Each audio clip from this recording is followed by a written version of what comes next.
প্রিয় ভিউয়ার্স, দেখতে পাচ্ছেন আমার ক্যামেরার সামনে একটা দুইটা আম দেখা যাচ্ছে। এখানে দুইটা আম দেখতেছেন, তারপরে এই যে এখানেও আম দেখতেছেন। এই যে আম, এই গাছটা হচ্ছে মিশ্রীভোগ গাছ। হ্যাঁ, এই গাছটা পুরো গাছটাতে আম থাকে।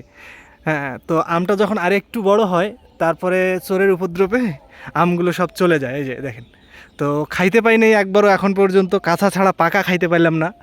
এটা আমার চাচ্চুর গাছের আম, পুকুর পাড়ে গাছ লাগানো আছে। তো এখন পর্যন্ত গোটা 3-4বার আম হয়েছে, তো একবারও খাইতে পাইনি। আম সব এই আরেকটু বড় হলেই খুঁজে পাওয়া যায় না, কে যে আসে নিয়ে যায় আর কোথায় যে যায়। মানুষ কত খারাপ দেখেন, গাছ লাগাইছি, গাছের আম আমরা খাইতে পাচ্ছি না, মানুষে নাই পাকতে খায় ফেলছে। এখন এই গাছের আম খাইতে গেলে এটাকে পাহারা দিতে হবে। এখন এই একটা গাছের জন্য পাহারা দেওয়া কি সম্ভব নেই বলেন? এই যে দেখেন, আরেকজন মাথায় হাত দিয়ে বসে বসে গেম খেলিচ্ছে।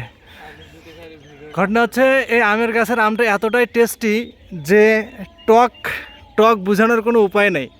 এই আমের গাছটাতে টক বোঝানোর কোনো উপায় নাই, এত মিষ্টি আম। তো কেমনে কেমনে কে যে জানে ফেললো এটা তো বোঝা যাচ্ছে না।